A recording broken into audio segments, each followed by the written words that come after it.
సందర్భంగా మనం అందరం ఈ విధంగా కలుసుకోవడము, మహిళలందరూ ఇలా కలవడం చాలా సంతోషంగా ఉంది. ఇకపోతే నాకు ఒక బాధాకరమైన విషయం ఏంటంటే, ఈ లైబ్రరీని జెంట్స్ వినియోగించుకున్నంత మేరకి మన మహిళలు ఎందుకు వినియోగించుకోవట్లేదు అనేది మాత్రం కొద్దిగా బాధాకరంగా ఉంది. మరి గర్ల్స్ స్ట్రెంత్ కూడా కొద్దిగా మన లైబ్రరీని యూజ్ చేసుకోవడానికి అందరూ కోఆపరేట్ చేస్తే ఇంకా బాగుంటుంది అనేది నా కోరిక. ఇకపోతే ఈ రోజున లైబ్రరీ ఇంత బాగా ఉంది, ఇంత ఫుల్ ఫ్లెడ్జ్డ్గా ఉందంటే దానికి ముఖ్యంగా మన మరవలేని గౌరవ కలెక్టర్ కర్ణన్ గారనే చెప్పుకోవచ్చు. ఎటువంటి అతిశయోక్తి లేదు దాంట్లో.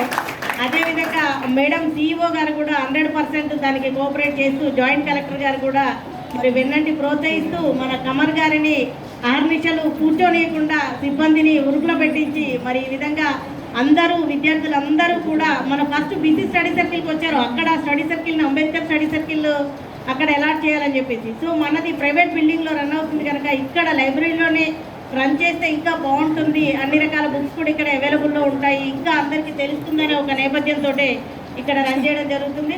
మరి దానికి కారణంగా స్టూడెంట్స్ అందరూ కూడా వినియోగించుకొని మరి దాంట్లో నన్ను మెయిన్గా ఒక నిష్ణాతులైనటువంటి అధ్యాపక బృందాన్ని ఏర్పాటు చేయాలంటే దానికి సరైన మెంబర్స్ కావాలని దాంట్లో నన్ను కూడా ఒక మెంబర్గా పెట్టడం చాలా సంతోషంగా అనిపించింది.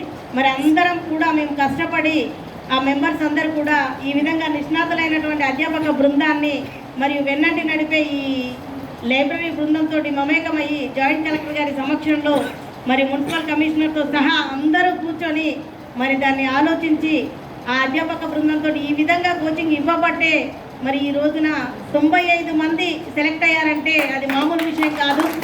మరి ఇంత షార్ట్ పీరియడ్లో 95 సెలెక్షన్స్ అంటే రామారావు గారు ఏఆర్ ఎస్ఐ అని చెప్పేసి, హారిక ఇప్పుడు ఎస్ఐ ఇద్దరు కనబడుతూనే ఉన్నారు.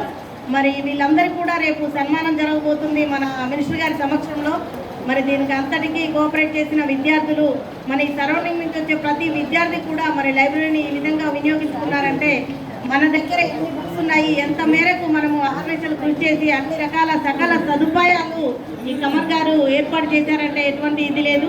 మరి దాన్ని ఇంకా విద్యార్థులందరూ కూడా ముఖ్యంగా మహిళలు ఉపయోగించుకోవాలి. మహిళలు చాలా స్లోగా కనపడుతున్నారు. మరి ఎందుకు లైబ్రరీకి రాలేకపోతున్నారు? స్టడీ సర్కిల్స్కి అటెండ్ అయ్యే విధంగా మహిళలందరూ కూడా లైబ్రరీని కూడా వినియోగించుకొని మహిళలు అన్ని రంగాల్లో కూడా అందుబాటులో ఉండాలి. మరి ఎక్కడమ్మా నువ్వు లేనిది ఏమిటి, నువ్వు చేయలేనిది అన్నట్లు అన్ని రంగాల్లో మహిళలు, విద్య అయితేనేమి, రకరకాలుగా వైద్య అయితేనేమి, రాజకీయ రంగాల్లో ఇప్పుడు ఇందిరాగాంధీని స్ఫూర్తిగా తీసుకోవచ్చు. మరి తను ఎన్ని రకాలుగా తను 96 నుంచి 66 నుంచి 77 వరకు కూడా మరి 3 టైమ్స్ ప్రధానమంత్రిగా తను మొట్టమొదటి మహిళా ప్రధానమంత్రిగా ఉన్నారు. మరి దానికి ఎటువంటిది లేదు కనుక వాళ్ళందరినీ 80లో కూడా మళ్ళొకసారి ప్రధానమంత్రిగా చేశారు. మరి తను వాళ్ళ నాన్నగారు జవహర్లాల్ నెహ్రూ చనిపోయిన తర్వాత కూడా తను రాజ్యసభకు వెళ్ళి మరి లాల్ బహదూర్ శాస్త్రి మంత్రిమండలిలో తను ప్రసార శాఖ మంత్రిగా కూడా చేశారంటే మరి అటువంటి మహిళలందరినీ స్ఫూర్తిగా మరి వాళ్ళనందరినీ మనం రోల్ మోడల్గా తీసుకొని మహిళలు ఇంకా ముందుకు పోవాల్సిన అవసరం ఎంతైనా ఉంది. మరి దానికి మీరు అందరూ కూడా కోఆపరేట్ చేయాలని, చేస్తారని కూడా. మహిళలు ఓన్లీ వంటింటికే పరిమితం అనుకున్నారు ఒకప్పుడు, కానీ ఇప్పుడు కార్పొరేట్ కారిడార్లో చట్ట సభల్లో మరి వాళ్ళ మల్టీ టాస్కింగ్, మరి వాళ్ళ బలగము అని ముందుకు పోతున్నారు. పురుషులతో ధీటుగా అన్ని రంగాల్లో మేము దేంట్లో తక్కువ కాదు అని పోటీ పడే ఈ గ్లోబలైజేషన్ యుగంలో మనము మన ఖమ్మం జిల్లా మహిళలు ఇంకా ముందుండాలనేది నా కోరిక. అదేవిధంగా ఇప్పుడు అన్ని రంగాల్లో ఉన్నప్పటికీ ఇంకా ముందుకు పోవాలన్నది నా ఆకాంక్ష. అదేవిధంగా ఇక్కడ ఉన్నటువంటి మన సిఐ మేడం అయితేనేమి, ఇప్పుడు తను ఎవరు మన కారేపల్లి లైబ్రరీయన్ మేడము, మరి తను కామేపల్లి, మరి తను సింబాలిక్గా తను ముగ్గు వేసి తన క్రియేటివిటీని సాధించుకున్నారు. మరి చూపించారు తన క్రియేటివిటీని. నాకు కూడా ముగ్గు వచ్చని, మన మేడం కూడా గోల్డ్ మెడలిస్ట్ అట ముగ్గుల్లో. మరి అటువంటి ముగ్గుల రంగవల్లికల పోటీల్లో మన మహిళలు ఇంత ముందుకున్నారంటే, నేను కూడా ఒకప్పుడు నాది నల్గొండ జిల్లా, మా నాన్నగారు తెలుగు పండిట్గా చేశారు. మమ్మీ కూడా అప్పట్లో జాబ్ వచ్చినా కానీ బయటికి రానివ్వకుండా, అప్పుడు ఆ జనరేషన్లో బయటికి రానివ్వకుండా ఇంట్లోనే కట్టిపెట్టారు. సో మరి అటువంటి ఇదిలో నేను కూడా ఉమెన్స్ కాలేజ్ స్టూడెంట్ని ఒకప్పుడు. ఇంకా చెప్పాలంటే దర్శన మేడం ఇదిలో, సో దర్శన మేడం గారు కూడా ఇప్పుడు ఈ మేడం గారు లాగానే అక్కడే స్టూడెంట్, అక్కడే లెక్చరరు, అక్కడే ప్రిన్సిపల్, ఇప్పుడు ఆర్జేడీగా చేస్తూ మన బాబాలాల్ గారి మిసెస్ మీ అందరికీ సుపరిచితమే అనుకుంటాను. మరి అటువంటి వాళ్ళందరూ కూడా ఇప్పుడు మనకు అందుబాటులో ఉన్నారు. వాళ్ళ ఇంటికి వెళ్ళి తలుపు తడితే ఏది కావాలంటే వాళ్ళు అడ్వైజ్ చేయడానికి రెడీగా ఉన్నారు. ఎట్ ద సేమ్ టైం ఇప్పుడు మన కలెక్టర్ గారు అయితేనేమి, సిఇఓ మేడం అయితేనేమి, జాయింట్ కలెక్టర్స్ అందరూ కూడా యంగ్స్టర్స్. ఇక్కడ ఉన్నటువంటి ఈ మేడమ్స్, ఇక్కడ వీళ్ళు డాక్టర్స్ ఉన్నారు. అన్ని రంగాల్లో మీకు అందుబాటులో ఉన్నప్పటికీ మరి మీరు వెనక ఉండడంలో ఎటువంటి ఇది లేదు. కనుక అందరూ కూడా మంచి లాజికల్గా థింక్ చేసి మనం దేంట్లో తక్కువ కాదు, మన ఖమ్మం జిల్లా లైబ్రరీలో ఈ విధమైనటువంటి సకల సదుపాయాలు కల్పిస్తున్నారు కనుక మనము గవర్నమెంట్ ఇన్ని రంగాల్లో ముందుంటుంది. మన తెలంగాణకి మంచి మనం ఒక రత్నాలు కావాలి. విద్య నేర్చుకునేటప్పుడు ఎవరికైనా కష్టమే, మాకు కూడా బద్ధకంగానే ఉండేది.